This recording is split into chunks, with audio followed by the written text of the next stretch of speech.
ठीक है जी। इमरान खान एक बुज़दिल शख्स है। क्यों? क्योंकि वो खुद तो बैठा है अपने घर। अच्छा,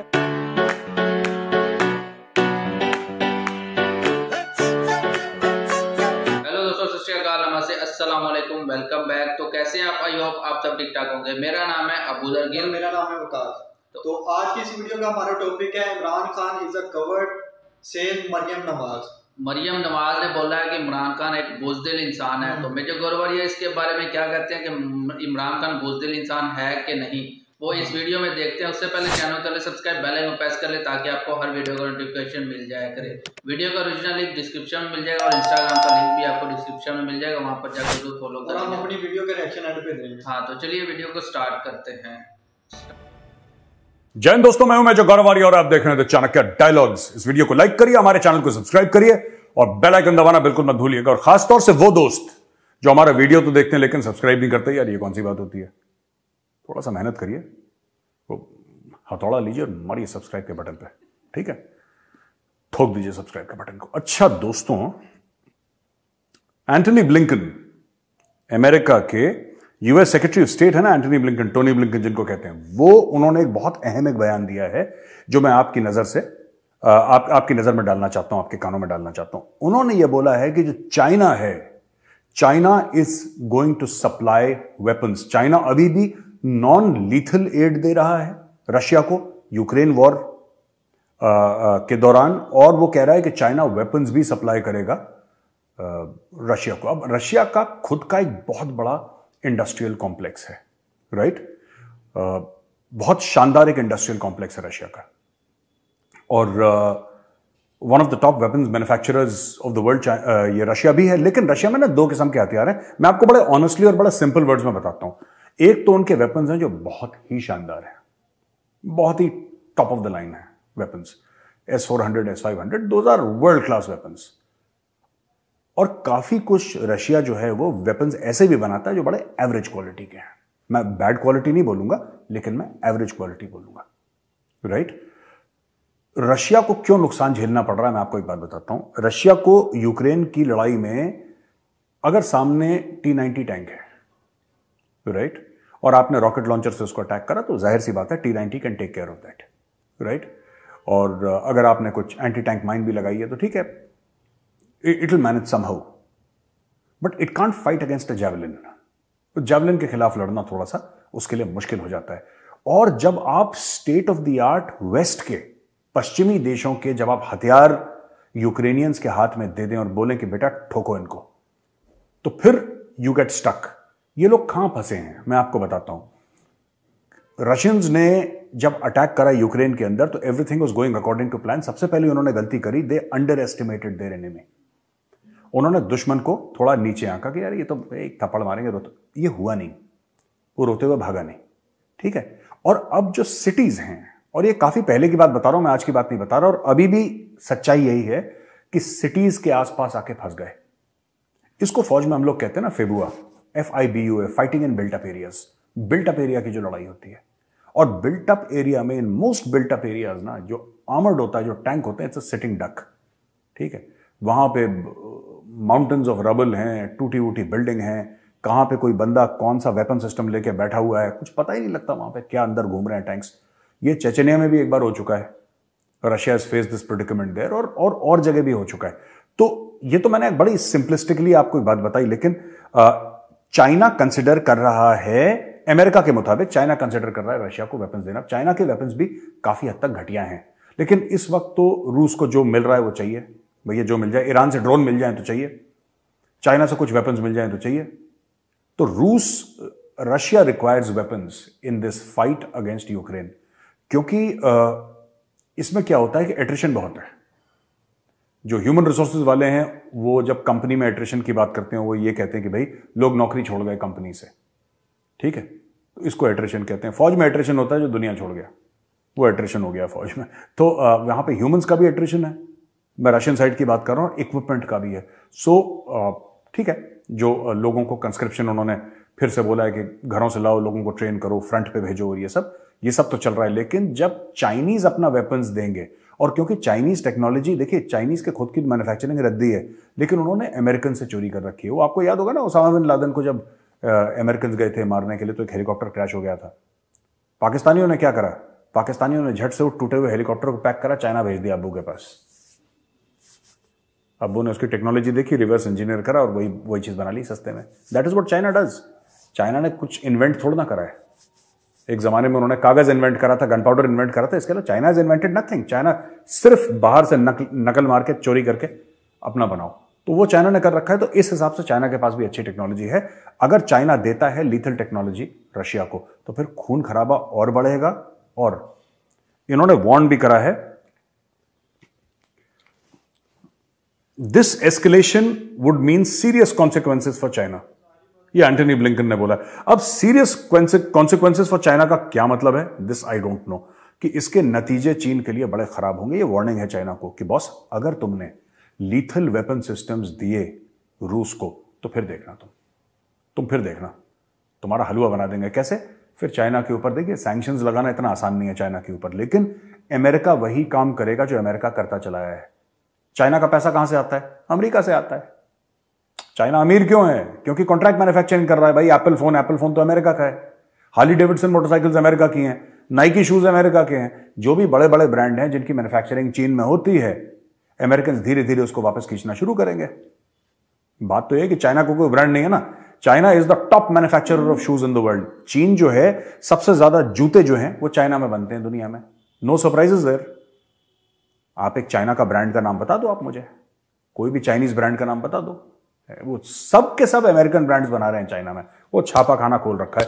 दे like cookies, you know, they're churning out shoes like cookies, churning out television sets like cookies.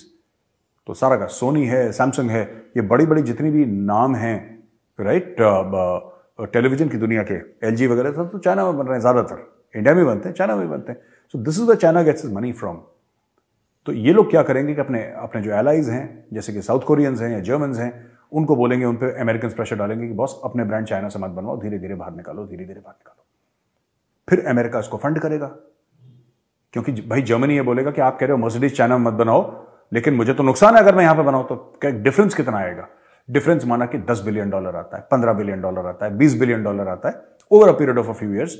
इतना आता है? जी हाँ, इतना आता है। अच्छा ठीक है, चलो हम एक फंड बनाते हैं, हम उस फंड से डिफरेंस को फंड करेंगे। एक आइडिया दे रहा हूं मैं आपको, लेकिन चाइना से हटाओ। तो ठीक है, जो मर्सिडीज का नुकसान है वो तो पूरा हो रहा है, वो हटा के इंडिया ले आएगा, कहीं और ले आएगा, लेकिन चीन में नहीं होगा। This is how America can punish, and America can inflict brutal punishment on the Chinese, brutal punishment. अगर अमेरिका डिसाइड करता है तो ये चीनियों की ना सारी हेकड़ी निकल जाएगी, क्योंकि उनके खुद के कोई ब्रांड नहीं है, सारे के सारे तो अमेरिकन और यूरोपियन ब्रांड ही बना रहे हैं वो लोग। अच्छा जी, दूसरी चीज है कि ये बड़ा एक अच्छा एक कमेंट दिया है इसने, और मैं ये जो इमैनुअल मैक्रोन है ना, फ्रांस का प्रेसिडेंट, वो ये कहता है कि यार यूक्रेन वॉर में हम यूक्रेन को सपोर्ट कर रहे हैं, यूक्रेन रशिया वॉर में, तो वो कहता है कि Russia must be defeated not crushed. फर्क है, देखिए, कहता है कि रशिया को हरा दो लेकिन कुचलो मत। हम सपोर्ट करेंगे, फ्रांस कह रहा है हम यूक्रेन को हथियार भी देंगे, ये फ्रांस कह रहा है, ठीक है, हम सब कुछ करेंगे, लेकिन यार इसी लेवल तक हम चाहते हैं कि यूक्रेन अपने देश से रूसी फौजों को बाहर निकाल दे, बस। तो जो फ्रेंच प्रेसिडेंट इमैनुअल मैक्रोन ने बोला कि यार कि हम उतना ही चाहते हैं कि उतनी ही मदद करें हम यूक्रेन की कि यूक्रेन अपने देश से रशियन फोर्सेस को बाहर निकाल दे। हम ये नहीं चाहते कि यूक्रेन रशिया के अंदर घुस जाए और रशिया को परमानेंटली डैमेज कर दे।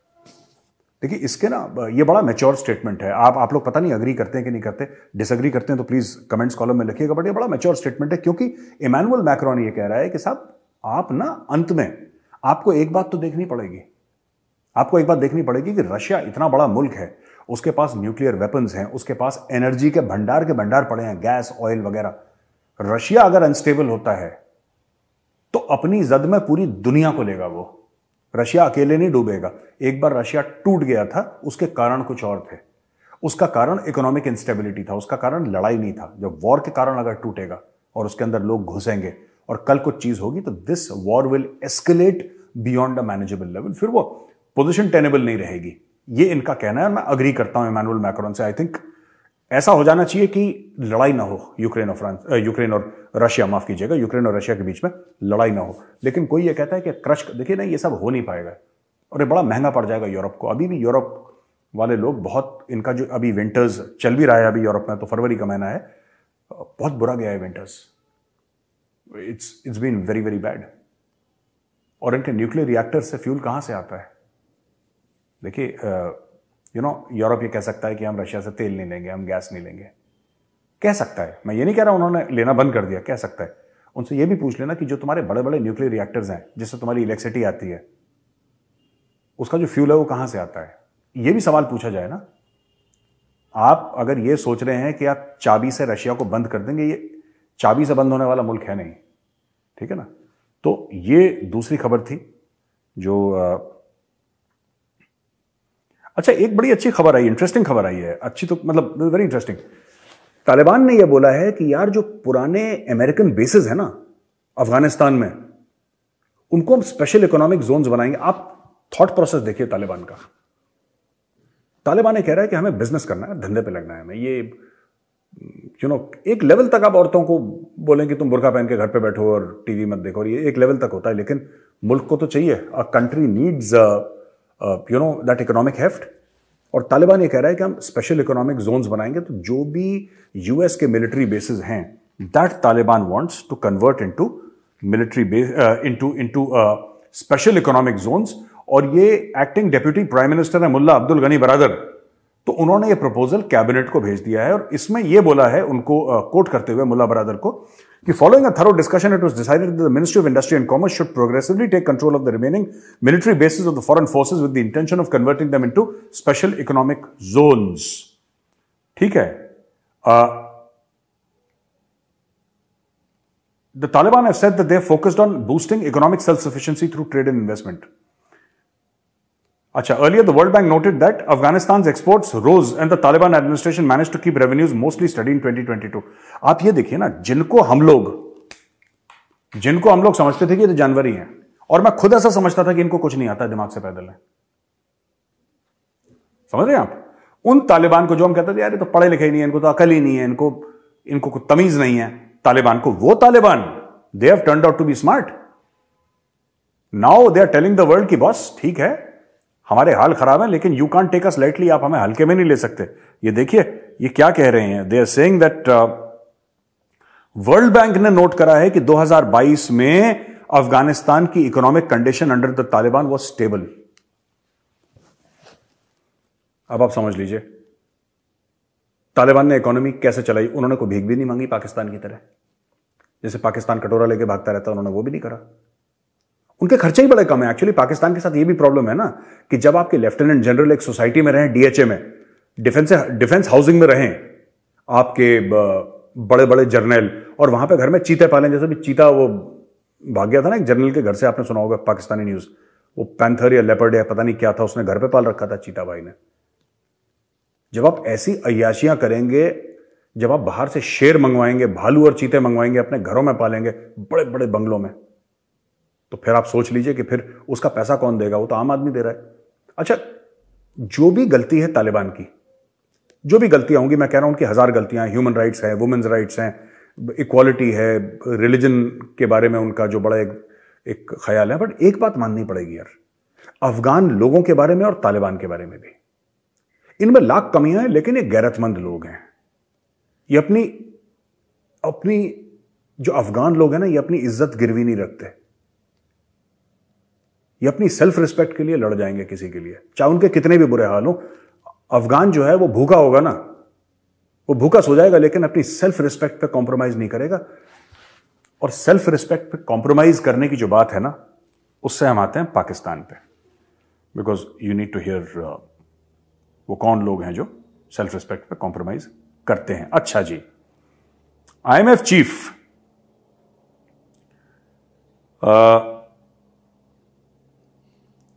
ये जो मैनेजिंग डायरेक्टर हैं इसके, क्रिस्टलिना जॉर्जीवा,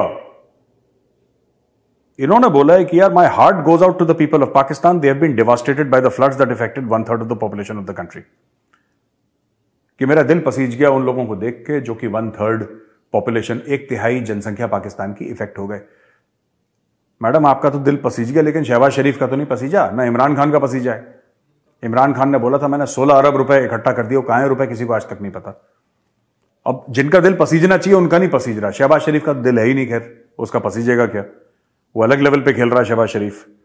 तो IMF could help Pakistan overcome its looming balance of payment crisis, कि मदद कर सकता है। इन्होंने गारंटी नहीं दी मदद करेंगे, मदद कर सकता है बोला है।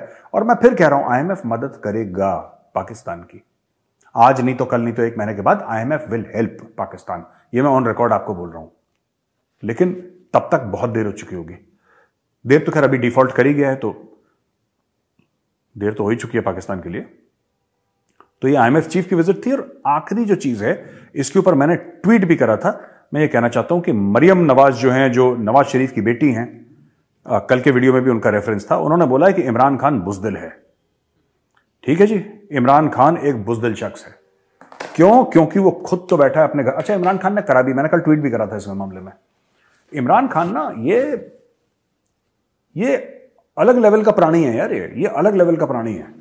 इमरान खान ने सबको बोला कि जेल भरो, सब जेल जाएंगे, everybody will go to jail. तो आम पाकिस्तानियों को बोला तुम जेल भरो, हम इस सरकार के खिलाफ आंदोलन करेंगे, हम एहतजाज करेंगे, हम प्रोटेस्ट करेंगे, जेल भरो, जेल भरो, जेल भरो, जेल भरो। उसने सबको बोला जेल भरो। अच्छा भाई, खुद अपने घर के अंदर बैठा हुआ है, वो जेल के अंदर नहीं जाना चाह रहा, वो जेल के अंदर नहीं जाना चाह रहा। वो कह रहा है कि तुम अपने बाप को जेल में भेजो, अपने बेटे, अपनी मां, अपनी बहन, अपने चाचे, काके, मामे को जेल में भेजो। और जमान पार्क लाहौर में, जहां पे वो आज की तारीख में रह रहा है, जब मैं वीडियो रिकॉर्ड कर रहा हूं, वो क्या कह रहा है इमरान खान? इमरान खान ने अपने घर के आसपास जो अपने फॉलोअर्स हैं ना, वो ज़ॉम्बीज, पिरानाज ऑफ पाकिस्तान तहरीक इंसाफ, उन सबको, तो वहां पे औरतें भी हैं, बच्चे भी हैं, वहां पे खाना भी बट रहा है, मेला जैसा लगा हुआ है। और लोग कह रहे हैं साहब अगर फौज अपनी टैंक भी ले आएगी तो हम टैंक के सामने लेट जाएंगे, लेकिन खान को हम कुछ नहीं होने देंगे। तो खान ने अपना बिल्कुल एक जो कल्ट फॉलोइंग है ना, वो खान ने बना रखी है, और अपने आसपास लोगों को कि भाई मैं जेल ना जाऊं, बाकी से। अच्छा, खान की 2 बीवियां बाहर, right, his ex wifes. Khan की करंट बीवी जमान पार्क में, बुशरा बीबी, पिंकी पीरनी जिसको बोलते हैं। खान के 2 बेटे बाहर मुल्क के। खान जमान पार्क में बैठा, बाकी पाकिस्तान जेल में जाए। अब ये लॉजिक तो मुझे समझ में नहीं आया यार। भारत में तो ऐसा होता है यार कि जब लीडर जेल में जाता है तो सबसे पहले लीडर जेल में आता है, फिर कहता है चलो मैं भी जा रहा हूं, जेल भरो मेरे साथ, मेरे पीछे आओ। 2 चीजें होती है ना इंडियन आर्मी में। इंडियन आर्मी में हमें यह बोला जाता है कि तुम अटैक मत बोलो।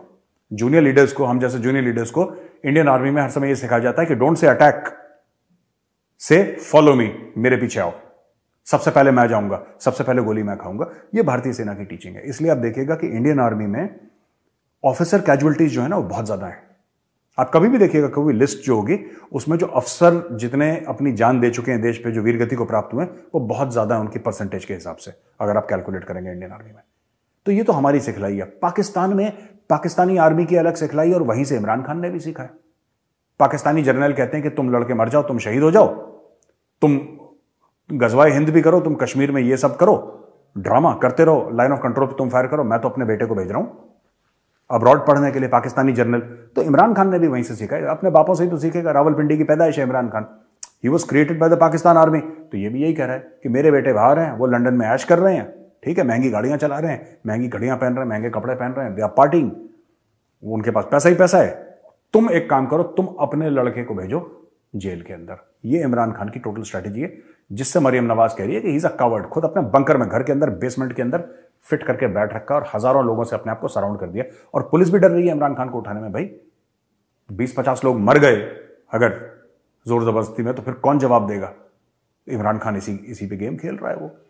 और ये जमान पार्क में चुपचाप अपना बैठा हुआ है इमरान खान, और adoring fans and supporters of surrounded him कि खान को कुछ हो गया। और लोग ये भी कह रहे हैं कि खान को कुछ हो गया तो फिर तुम देखना, खान के ऊपर हमारे बच्चे कुर्बान, हमारे माँ बाप कुर्बान, हम खुद कुर्बान, हमारी प्रॉपर्टी कुर्बान, हमारा सब कुछ कुर्बान, खान को नहीं। और खान ढीठ का बच्चा जमान पार्क के अंदर बैठा हुआ आराम से। सो this is the reality of Pakistan and Pakistan leaders. अच्छा दोस्तों, अब हम आते हैं क्वेश्चन और आंसर्स पे, ठीक है। क्वेश्चन आंसर्स कुछ इस तरीके के हैं कि ये निर्मल सोनी जी हैं। निर्मल सोनी जी कहते हैं कि मैं आपके वीडियोस देखता हूं, और news is confirm that Ukraine will receive latest generation tanks from US, UK and Germany. These tanks include M1, M1 Abrams, Challenger 2 and Leopard. How would these tanks affect the war? Yeah, देखिए निर्मल सोनी जी, ऐसा है, पहली बात तो आपके सवाल के लिए बहुत बहुत धन्यवाद, आपने जो प्रश्न पूछा। निर्मल जी, रशिया के लिए बहुत दिक्कतें हो जाएंगी, because Russia does not have a counter to M1A1 Abrams. जो उसका आर्मर है, जो उसका रिएक्टिव आर्मर है, जो उसके अंदर उसका जो उस टैंक का पावर है, जो उसका प्रोटेक्शन है, जो लेपर्ड 2 की आपने बात करी, आपने चैलेंजर 2 की बात करी, ये सब ना, these are the latest tanks. अगर ये टैंक्स अच्छी मात्रा में पहुंच जाते हैं यूक्रेन में,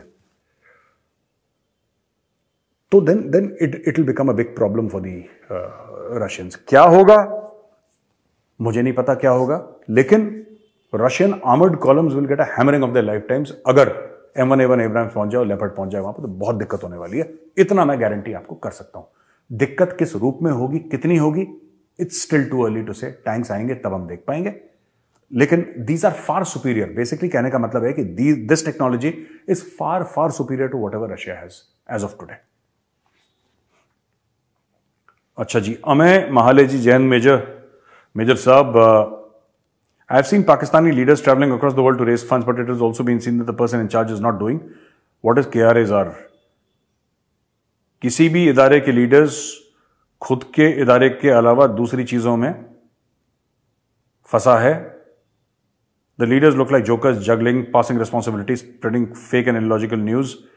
What is holding the Pakistani citizens back? उन्हें इस चीज का एहसास नहीं है या फिर चुप करा दिया जाता है उन्हें चुरन देकर? देखिए, मैं आपको एक बात बताता हूं अमय महाले जी, बात यह है कि पाकिस्तान को ना समझना बहुत मुश्किल है। पाकिस्तानी माइंडसेट को समझना बहुत मुश्किल है। It is not just about Pakistan being an Islamic leader, because मैंने इतनी मुस्लिम कंट्रीज के लोग देखे, and all of them are very good people and very nice people.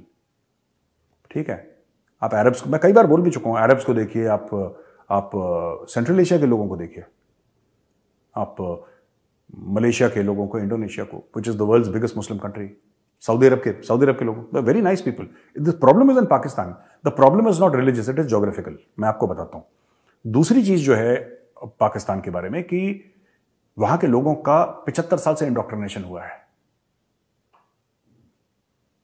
उनको जो पढ़ाया गया है उससे वो नहीं निकल पाएंगे कभी। आपने वो एक कहावत है ना, कि मैं भूल जाता हूं हिंदी में, बड़ी अच्छी बड़ी प्यारी सी कहावत है कि जब आपने बबूल का पेड़ लगाए तो उसमें वो फिर आम कहां से होगा, दूसरा फल कहां से होगा, उसमें बबूल ही निकलेगा। तो बबूल निकल रहा है पाकिस्तान में, क्योंकि वहां पे किसी का विजन नहीं है, वहां पे किसी लीडर का। मैं बता रहा हूं, मोहम्मद अली जिन्ना का विजन नहीं था। पाकिस्तानियों को बुरा लगेगा, पाकिस्तानी भाई बहनों, जिन्ना का ये विजन था कि पाकिस्तान, उसके बाद क्या, चलो पाकिस्तान बन गया, अब नेक्स्ट पता ही नहीं किसी को, इनको पता ही नहीं। इमरान खान वही काम कर रहा है जो जिन्ना कर रहा है। इमरान खान कह रहा है मुझे प्रधानमंत्री बना दो दोबारा। उसकी सारी लड़ाई इसलिए कि मैं प्रधानमंत्री बन जाऊं। उसके बाद करेगा क्या उसको खुद नहीं पता क्या करेगा, लेकिन मुझे प्रधानमंत्री बना दो। So there is no agenda, there is no policy, there is no plan, there is no white paper, there is nothing, there is no thought process. दिमाग है ही नहीं, ऊपर वाला माला खाली है, बस लगे रहो एक साथ। तो उन्होंने कौम को भी ऐसे ट्रक की बत्ती के पीछे लगा रखा। One can't help it. I don't think there is anything that they can do. Jain Major Saab, I'm writing from Singapore, and I've been a great fan of it. Singapore has the most strict laws on regulation of private arms. It is an example how law and order can be kept tight just by strict enforcement of laws. No need to give your citizens guns. It's unfortunate how things are in the USA. अच्छा, ये कल के video के बारे में बोल रहे हैं। In India, government needs to work on a bit more on gun control, especially the ones originating from UP and Bihar, the illegal arms. UP और बिहार के बारे में, पहली बात तो मैंने भी सिंगापुर में काम कर रखा है। एक जगह है सिंगापुर में, जलंतुआकोंग। मैं वहां पे एक अपार्टमेंट ब्लॉक में, हम लोग कुछ लोग रहते थे जलंतुआकोंग में।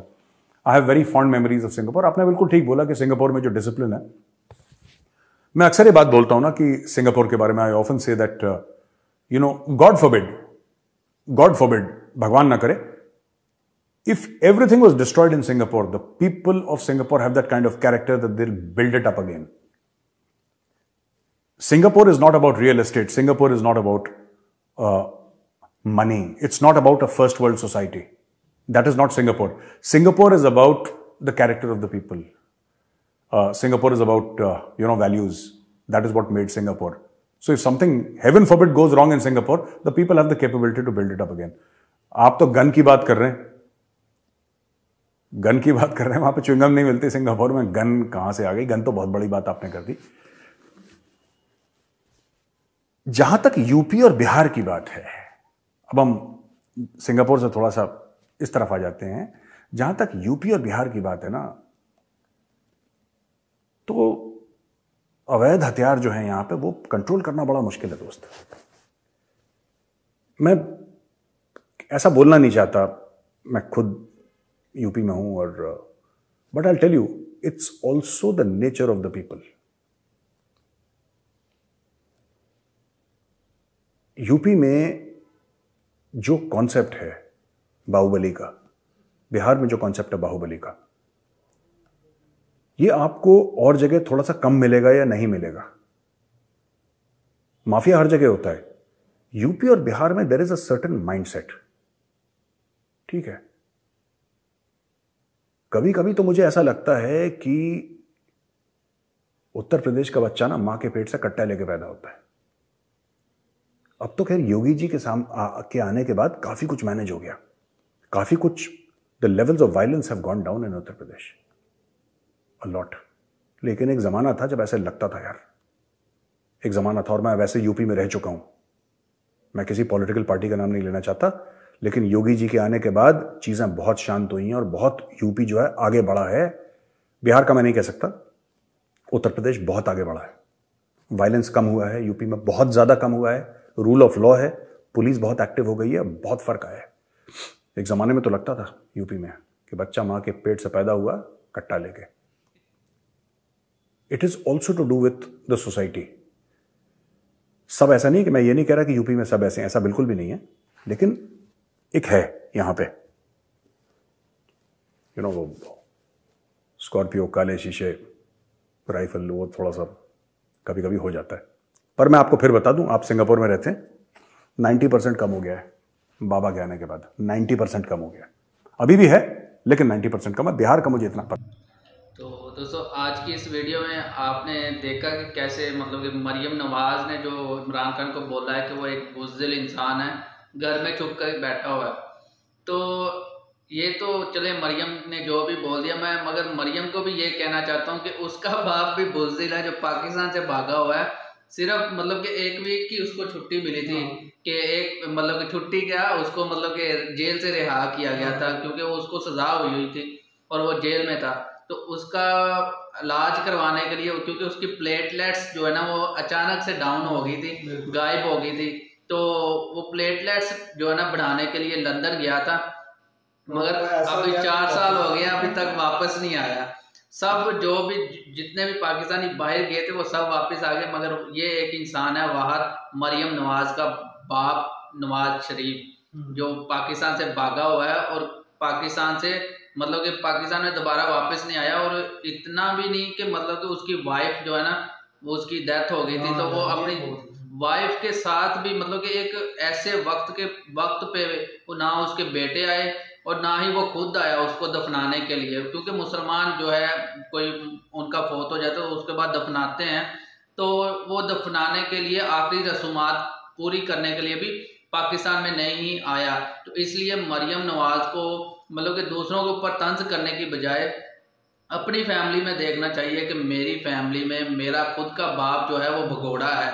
तो पाकिस्तान में नवाज शरीफ को अब भगोड़ा कहा जाता है। तो पहले नंबर फर्स्ट में तो वो आया ना, फिर सेकंड में ये आया, सेकंड पोजीशन इसकी, फर्स्ट पोजीशन उसकी है। तो बाकी पाकिस्तान में मतलब IMF ने जो पाकिस्तान को कर्ज देने का बात की कि मतलब कि ये जो मतलब वो हेल्प कर सकते हैं, लेकिन वो तब जब ये पहले अपने मामला जो है ना वो सही करें, अपनी हरकतें सही कर लें। हाँ, अभी देखिए दुनिया भर पाकिस्तान में फ्लड आया था, तो दुनिया भर से जो पाकिस्तान को अमदाद आई थी, तो सिंध में जो सिंध की गवर्नमेंट है उसने वही जो तुर्की से अमदाद पाकिस्तान को आई थी ना, सिंध की गवर्नमेंट ने मतलब कि वही अमदाद वही मतलब कि पाकिस्तान की स्टैंप लगाकर उसी जो तुर्की का स्टिकर था या लेबल जो भी लगा हुआ था उसको छुपाकर पाकिस्तान की स्टैंप लगा के उसको तुर्की में भेज दिया। मतलब कि अभी जो वहां पर अर्थक्वेक आया, जल्जला, तो वहां पर जब उन्होंने वो वाले पैकेट्स खोले तो वो देखकर हैरान हो गए। मगर पाकिस्तान की मीडिया में तो ये न्यूज़ नहीं आई, मगर मेजर गौरवालिया की वजह से हमें ये वाली न्यूज़ का पता चला कि पाकिस्तान की गवर्नमेंट जो सिंध गवर्नमेंट है उसने ये हरकत की है पाकिस्तान की, मतलब ये एक इंसल्ट वाली बात है। बिल्कुल कि अगर दे नहीं सकते तो कम से कम ये तो ना करेंगे, उसी का गिफ्ट निकाल के उसी को बंदा दे दे। या कम से कम यहाँ के लोग जो मतलब कि फ्लड के वक्त इतने मजबूर थे, उनको वो चीज़ें नहीं प्रोवाइड की गई, मगर यहाँ की जो सिंध की गवर्नमेंट है उन्होंने मतलब कि छुपा कर रख ली और अपना नाम बनाने के लिए वही चीज़ें उनको वापस कर दी, जिसके ऊपर वहाँ का थोड़ा सा मीडिया ने मतलब कि बात आई थी, मगर मेजर गोरवारिया ने उसको अच्छे से एक्सप्लेन किया। तो एक और टॉपिक उन्होंने किया था कि फ्रांस जो है, फ्रांस ने वो कहता है कि मैं आपको हथियार दे सकता हूँ, लेकिन उस हद तक कि आप उसको कुचले ना, आप खत्म ना करें रशिया को, इस हद तक कि आप जो है ना अपनी कंट्री से रशिया को बाहर, अपनी जो फौज है ना यूक्रेन से मतलब कि अपनी फौज को बाहर निकाल दें। सिर्फ इधर तक यूक्रेन और रशिया के दरमियान में जब से मतलब कि जंग स्टार्ट हुई है, पूरी दुनिया में मतलब खाने पीने वाली अशिया जो है उनके रेट्स बढ़ गए हैं। तो पाकिस्तान जो वहाँ से पेट्रोल लेना चाहता था, मगर जैसे ही हुकूमत चेंज हुई वहाँ से पेट्रोल नहीं लिया, क्योंकि अमेरिका ने आशीर्वाद नहीं दिया, और अब आशीर्वाद अमेरिका ने दिया तो वहाँ से पेट्रोल लेने की कोशिश की, मगर उन पाकिस्तान को पेट्रोल नहीं मिला।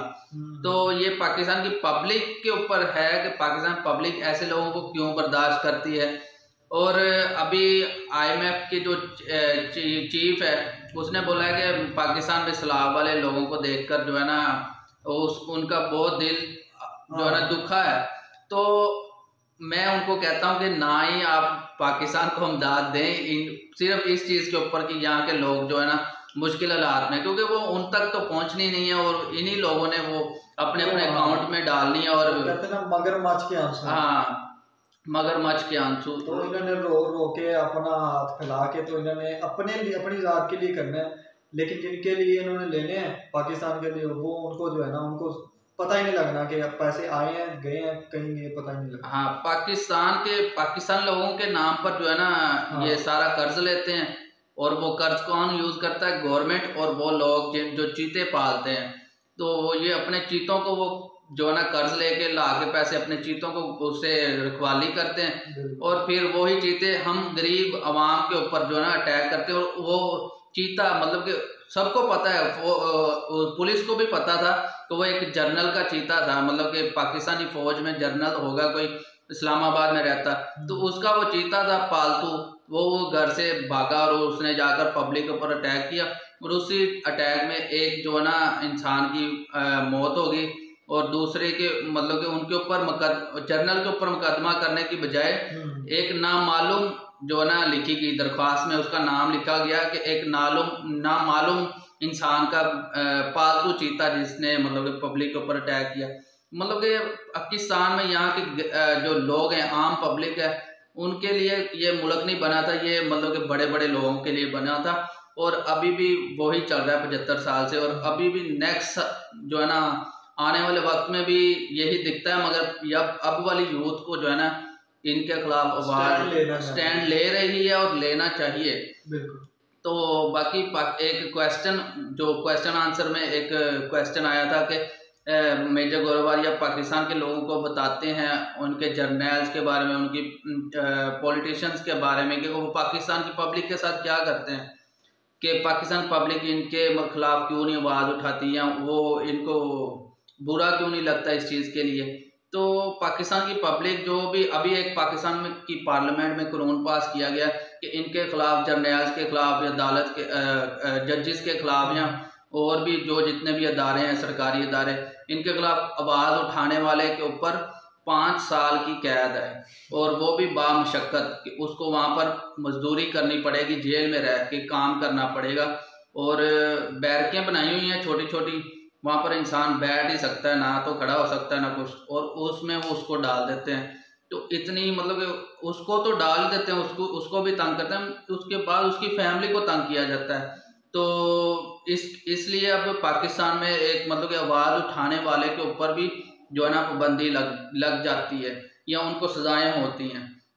ये कानून पाकिस्तान की पब्लिक को इसके लिए आवाज़ उठानी चाहिए, मगर यहाँ की पब्लिक जो है वो सोई हुई है, उसको कोई अपने मतलब के हालात का नहीं पता कि हमें को क्या चीज़ें ज़रूरत है, हमारे हकूक क्या हैं। उनको भी यही पता है कि हमने इनको जितवाना है, हमने इसको जितवाना है। वो हाँ वोट लेने आ जाते हैं और अभी भी वोट की तैयारी चल रही है और इनको ये पता है कि हमने इनकी सपोर्ट करनी है, इनके सपोर्ट रैलियाँ निकालनी है, जलसे निकालने हैं। बस इसी जो है ना कश्मीर और देखिए अभी पाकिस्तान में इलेक्शन होने थे 90 दिन में, और पाकिस्तान का इलेक्शन कमीशन जो है वो मतलब कि इस पपेट हुकूमत का जो है ना कुत्ता बना हुआ है, और वो उसके पीछे धूम ऐसे हलाता पिटता है और इलेक्शन का अनाउंस नहीं कर रहा। क्योंकि पाकिस्तान में देखें, पाकिस्तान के आर्टिकल्स जो इतने आर्टिकल 6 है उसके तहत अगर 90 दिन में इलेक्शन नहीं होता तो वो आर्टिकल 6 उसके ऊपर लगता है। उसको इन पॉलिटिशियंस को मतलब कि इतना भी खौफ नहीं है कि पाकिस्तान का जो आर्टिकल 6 जो है वो इनके ऊपर लगेगा तो आर्टिकल 6 सीधा फांसी लगती है कि पाकिस्तान का कानून तोड़ा गया है। 90 दिन के ऊपर एक दिन भी हो जाता है तो वो कानून तोड़ देते हैं, तो उस कानून तोड़ने के ऊपर आर्टिकल 6 लगता है। मगर इनको इनका भी खौफ नहीं था। मगर आज पाकिस्तान के प्रेसिडेंट जो पाकिस्तान के सदर थे उन्होंने मतलब कि ऐलान कर दिया कि 9 अप्रैल को पाकिस्तान में इलेक्शन होंगे, पंजाब में और केपीके में, खैबर पख्तूनख्वा में। तो मज़ीद अगर वीडियो अच्छी लगी है तो ज़रूर शेयर कर दें। जो पार्ट आपको मतलब कि जिसके ऊपर आप क्वेश्चन आंसर करना चाहते हैं वो नीचे ज़रूर आप कमेंट में करें और अपनी राय का इज़हार कमेंट बॉक्स में लाजमी करिए। हाँ, वीडियो अच्छी लगे तो ज़रूर शेयर कर दें, चैनल को सब्सक्राइब कर लें, बेल आइकन को प्रेस कर लें ताकि आपको हर वीडियो का नोटिफिकेशन मिल जाया करे। तो मिलते हैं नेक्स्ट वीडियो में, तब तक के लिए आप सब अपना ख्याल रखें।